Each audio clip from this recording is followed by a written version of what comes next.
ಡಿ.ಕೆ. ಶಿವಕುಮಾರ್ ಅವರ ನೂತನ ಸಂಪುಟ ರಚನೆಯ ಕಸರತ್ತು ದೆಹಲಿಯಲ್ಲಿ ಈಗ ಬಹಳ ಬೇಸರಿನಿಂದ ಸಾಗ್ತಾ ಇದೆ. ಈಗಾಗಲೇ ದೆಹಲಿ ತಲುಪಿರ್ತಕ್ಕಂಥ ಡಿ.ಕೆ. ಶಿವಕುಮಾರ್ ಮತ್ತು ಸಿದ್ದರಾಮಯ್ಯ ಇಬ್ಬರು ಕೂಡ ವರಿಷ್ಠರ ಕರೆಗೆ ಕಾದು ಕೂತಿದ್ದಾರೆ. ಸಭೆ ಇನ್ನೂ ಆರಂಭ ಆಗಿಲ್ಲ.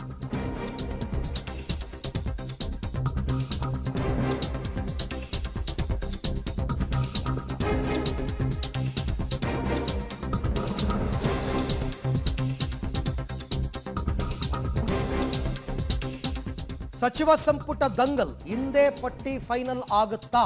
ಇದು ಪ್ರಶ್ನೆ. ಹೈಕಮಾಂಡ್ ಸಂದೇಶಕ್ಕೆ ಕಾಯುತ್ತಾ ಕುಳಿತಿದ್ದಾರೆ ಡಿ.ಕೆ. ಶಿವಕುಮಾರ್. ಅವರಿಬ್ಬರು ಕೂಡ ಮಧ್ಯಾಹ್ನನೇ ಡೆಲ್ಲಿ ರೀಚ್ ಆಗಿಬಿಟ್ರು. ಬಟ್ ಇಲ್ಲಿ ತನಕ ಇನ್ನೂ ಸಭೆ ನಡೆದಿಲ್ಲ.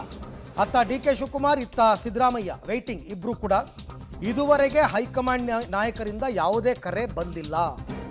ಹಾಗಾದರೆ ಇವತ್ತು ತಡರಾತ್ರಿ ನಡೆಯುತ್ತಾ ಪಟ್ಟದ ಫೈನಲ್ ಆಟ ಅಂತ ಎಲ್ಲರೂ ಅವರವರದೇ ಪಟ್ಟಿಯನ್ನು ರೆಡಿ ಮಾಡ್ಕೊಂಡು ಕೂತಿದ್ದಾರೆ. ಅದರಲ್ಲಿ ಒಂದು 10 ಜನರ ಹೆಸರು ಯಾವುದೇ ವಿವಾದ ಇಲ್ಲ. ಆಲ್ರೆಡಿ ಮಂತ್ರಿಗಳಾಗಿದ್ದವರು ಒಂದು 10 ಜನ ಮೊದಲ ಹಂತದಲ್ಲಿ ಡಿ.ಕೆ. ಜೊತೆ ಪ್ರಮಾಣ ವಚನ ಸ್ವೀಕಾರ ಮಾಡ್ತಾರೆ.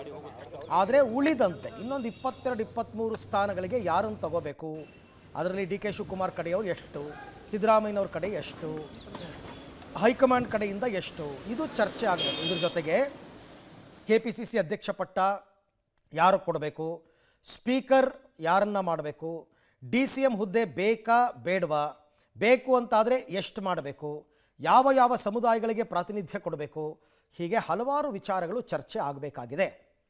ಸೊ ಅದನ್ನು ಚರ್ಚೆ ಮಾಡೋದಕ್ಕೆ ಅಂತಲೇ ಡಿ.ಕೆ. ಶಿವಕುಮಾರ್, ಸಿದ್ದರಾಮಯ್ಯ ದೆಹಲಿಯನ್ನು ತಲುಪಿದ್ದಾರೆ. ಇಬ್ಬರೂ ಕಾಯ್ತಾ ಇದ್ದಾರೆ ಹೈಕಮಾಂಡ್ನಿಂದ ಕರೆ ಬರುತ್ತೆ ಅಂತ.